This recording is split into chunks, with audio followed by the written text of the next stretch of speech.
just believe in the power of healing and restoration. And I know that if we can just come together and speak about the hard things, we can finally begin to heal. So, this is where we heal.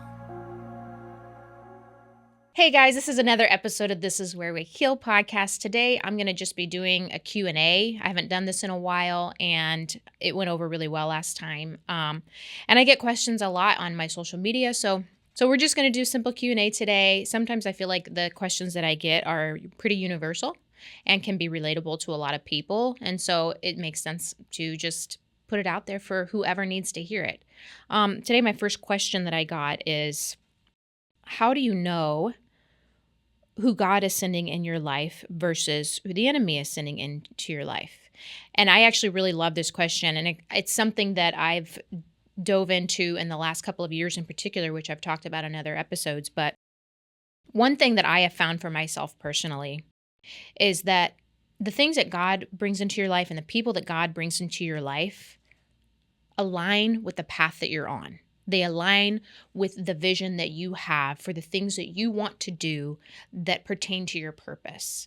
And these are people that can come into your life with clarity, with peace, with support, with understanding, with a compassion for who you are and the things that you're doing, and that want to uplift you and support you on the journey. That doesn't mean they're going to be perfect people, right? No one's perfect. It doesn't mean you won't have, disagreements with someone once in a while. That's friendship, that's life, that's relationship. But I feel like when the enemy brings someone into your life, it usually comes with confusion. It usually comes with uncertainty. It usually comes with discord and negativity. And so for me, I've gotten to a place in my own life personally that I simply just only create space for certain types of people in my life. And that's not to say that I don't love every type of person, because I do. I love everyone.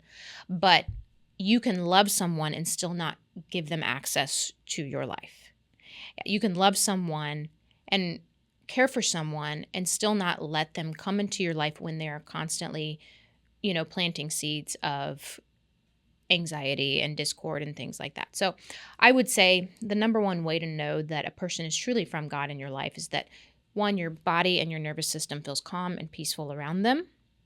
And you have this sense that this person truly is there to support you and be beside you and uplift you and not bring you down or pull you back or make you feel shame or guilt or any sort of, negative feeling towards, their own insecurities. Long story short, that's what I'm saying. How do I stop explaining myself to people as a person who does not want to be misunderstood? That's a really good question too. Oh man, this one I think so many people can relate to, because a lot of us, and I know myself in particular, and a lot of the people that are in my life now, we grew up as people pleasers. And so there's this level of insecurity in being yourself. There's this level of inferiority that you have around other people. And you sometimes get to a place in your life where you start molding to fit in every room according to who's in the room and how you think you're supposed to be for them. And then when you finally reach that stage in your life where you're going, you know what? I'm exhausted. I'm tired. I don't want to be this character anymore. I want to be who I am. It can come with a little bit of insecurity and fear that, are people going to accept me for who I am?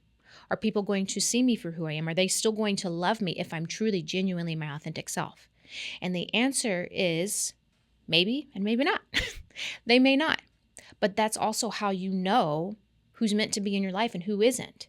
The people that are supposed to be in your life want the real, unfiltered, raw version of you. They want the true version of you. They don't want the version of you that's trying to please everyone all the time, right? Because they themselves are able to show up authentically. And authenticity is important. It's the only way to really get to know people. It's the only way for people to really know who you are. And so you have to get to a place in your life where you have worked on yourself enough and you have healed yourself enough that you are so certain with who you are that whether someone can come in and accept it or misunderstand you or not, that's on them. You know that that's on them. That's for them to work out. That's for them to sort out. That's not for you to sit and worry about. It isn't your job to please everyone. It isn't your job to be what everyone else wants you to be. You're not living and breathing to exist as the character that they had in mind for you. That's not what life's about. It's about finding yourself. It's about being your true self. It's about living in the calling that God has for you individually, not for them. And so I think the key in getting to a place where you can just show up genuinely as who you are without worrying about being misunderstood is knowing who God sees you as, is knowing that God sees you and made you as exactly who you're meant to be. And that's enough. And that's all that matters. And if God accepts you and God still loves you, and he does, then that's all that matters. People usually project onto others the insecurities that they have in themselves. And so when they struggle to accept someone for who they are, it's really more about them struggling to accept that they themselves haven't gotten to a place in their own life and their own journey to fully be themselves. And that's their journey. That's their walk. That's for them to figure out. But you are enough. You are valuable. You are important. You matter. There's a calling on your life. God loves you. God created you to be who you are. And at the end of the day, you're not here to be accepted by everyone. So I would say just do the inner work for you, that you trust and love who you are enough that you don't need anyone else to anymore. I get this one a lot, actually. So I'm glad that someone asked this, but he says 35 years of heartache and pain trying to fix everything for them in the relationship. But now it's time to walk away. How do I walk away with no pain? And my heart goes out to you, first of all, because it's not easy to give every part of yourself to someone and then get to a place where you finally realize that it's never going to be enough. That's really hard. And the sad truth is that there's no way to walk away from a situation like that without pain. It's the hard truth. Pain is going to exist anytime that life takes you on a different path, whether it's from a person or a dream that you had or the life that you had in general. Pain is par for the course, and it's a part of growing and learning and evolving and being human. And there's no way to skip that part. And I'm so sorry that you have to go through that. I'm so sorry that this is where you're at now. But what I can promise you is that if you allow yourself to fully feel it, if you allow yourself to embrace that God is always working everything out for you and for your favor, then maybe you will be able to see the light at the end of the tunnel and know that pain is temporary. Pain is just a season of what you will go through. But we often learn the most about ourselves in our season of pain. We often learn the most about life in our season of pain. We often learn the most about relationships and other people in our season of pain, because we are kind of forced to see the reality of what was in front of us versus the fantasy that we always had. And it's not easy. It's not for the faint of heart. And I feel for you, I do, but I promise you that there are things that will come of this that you will be so, so grateful for when you get to the other side. The things that you will learn about yourself, the strength that you will find in yourself, the courage that you will find in yourself to keep moving forward each and every day will literally restore you and refine you, and you will be a new person at the end of this. So, no, you can't avoid the pain. Grief is grief, and there are stages of it, and there's no skipping through the parts that are hard, but you can learn and grow and evolve and trust that what is for you will still come for you and will be there for you at the end of all of this. And I promise you will be a better person for it. So this one was from a friend, actually. This question was, and I ended up messaging him to get a little bit more of the detail. I'm going to say the question. I'll tell you what the question was and then explain a little bit further. Because this one I think is really important too.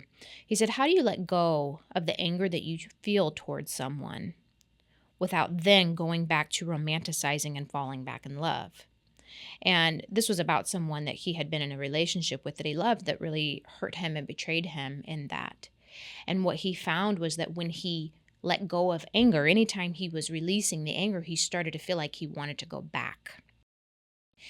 And what I fully believe is that sometimes we want to feel anger because it's the one thing that keeps us from feeling the truth. And the truth is that betrayal hurts. The truth is that love and relationships aren't black and white, right? Multiple things can exist at once. A person can betray you and hurt you and still have redeeming qualities too. There could still be amazing memories that existed between that relationship that are things that you are fond of. And at the same time, it can be a place where you still were hurt deeply. And I think that in order to fully move on and understand that life and relationships aren't black and white, you have to allow yourself to go through the stages of every feeling, of the feelings of the fond memories, the feelings of the pain, the feelings of the times that were really good and joyful, and understand that they all have space to exist, but that doesn't mean that you have to go back.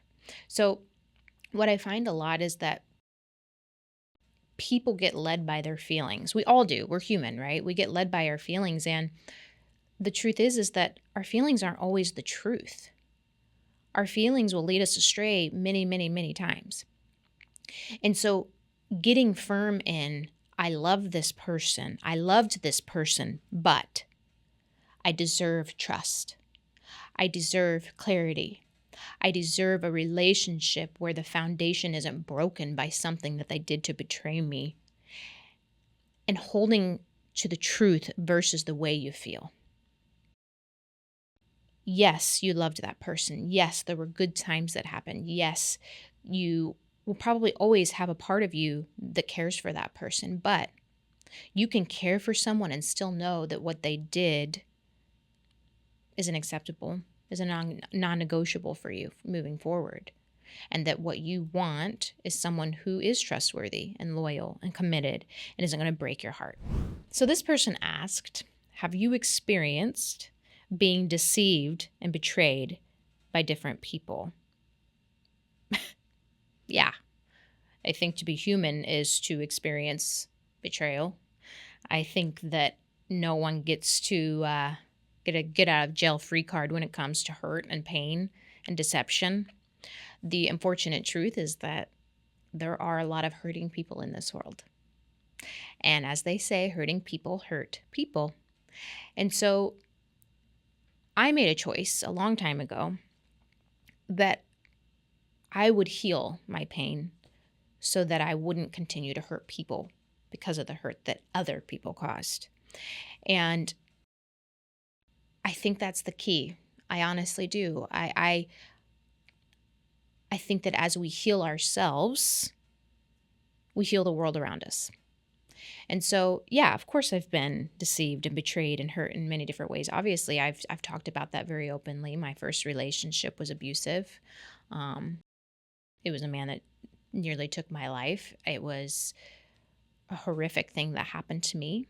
And I've been in other relationships where I was, cheated on and lied to and gaslit and manipulated, all in my past, of course. But at the end of the day, it's about the choices that we make moving forward. It's about the choice of who we decide that we are going to be despite the way that other people are. And the more each of us heals, the more we heal those around us and the more the world heals. This question is, how do I heal years later? And this is a great question too. And I find this a lot with a lot of my clients as well. People that have, been through a horrific breakup. They've went through something really hard and they're still struggling. And it's been years, it's been, months, whatever the circumstance may be. And this is the tip that I always give those people and my clients in particular is that healing is first a choice. It is first a choice. You don't just wake up and start healing one day, right?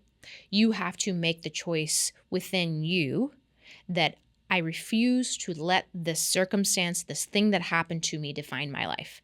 I refuse to let it hang over me for the rest of my life. And you wake up and you decide from this point moving forward, I will do everything in my power to heal, to move on, to let go. And then you speak that over your life. And you stop letting the emotions of what happened control you. Now, this is a process. It takes time. It's not an overnight thing that happens. It can take years for some things. It really can. But you have to make the choice that you are going to heal and move on. You have to make the choice that you are going to make decisions that will align with that healing path and that will help you stay on the path of healing, right? And you'll go up and down and back and forth and it will be messy at times, and that's okay. But the more you allow yourself to feel it and accept it, but also speak into your life that this isn't forever, this is just right now, and I'm going to continually move forward, the more you will. So I had a friend with benefits kind of situation, but I really wanted more. And I really, really loved him. How do I let go? Well, I talk about this too. I actually just made a video on this on my social media the other day on if you are dating, you have to be very clear about what you want and very clear about what you don't want and what you won't tolerate. It's one of the biggest mistakes that people make is going into dating just aimlessly, thinking that chemistry is enough, attraction is enough, but it's not. If you do not come out of the gate right away with this is what I'm looking for, and put that on the table for that person to tell you what they're looking for, you are going to end up in situationship after situationship after situationship. Because unfortunately, there are a lot of people that aren't focused on commitment. There are a lot of people that don't want a relationship. There are a lot of people that will, use you for the benefits that you're giving them as long as you let them use you. But that really isn't on them. Because most of the time, they're going to tell you, I'm not looking for anything right now. I just kind of want to go with the flow. I don't really want a relationship right now. And then we try to convince ourselves that that's okay with us when it's really not. If you are someone that's looking for a relationship, if you are someone that's looking for love, if you are someone that's looking for commitment, get very clear about that. On the first date, you should be telling them, I want something. I'm looking for my person. I'm looking for a partner. And situationships are off the charts for me. And casual is not for me. And if you can do that, you are going to literally filter through so many different people and avoid the heartache that comes along with being misaligned with someone. You are worth the things that you are willing to give. You are worth the things that you are looking for. You are worth the things that you want and you need in a relationship, but you have to be clear with yourself and you have to be clear with other people. Okay, this one says, I want to walk away from someone that treats me horribly, but I'm scared of losing him. Is it really him that you're scared of losing? Is it really him that you're scared of losing? Or is it the fear that you won't find someone that you love as much again? Because that happens a lot. We hold on to people that we know aren't good for us. We hold on to people that are destroying our mental health, destroying our heart, destroying our peace, all because we're afraid if I let this person go, they're going to move on. They're going to find someone else and treat them so well, and I may never find someone else again. And that's actually not true. That's actually not true at all. People are who they are. If this person treats you badly, guess what? They're going to treat the next person badly and the next person after that badly. It is a character trait.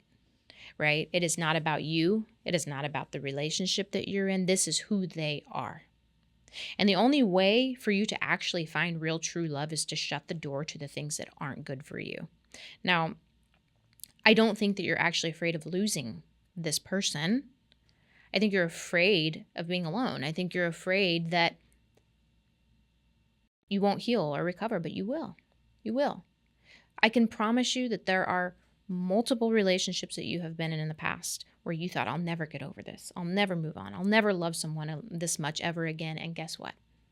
You did. We always do. We tell ourselves these lies, but they're not true. They're not true at all. Love comes and love goes. But set your standard for what you want. Set your standard for what you deserve.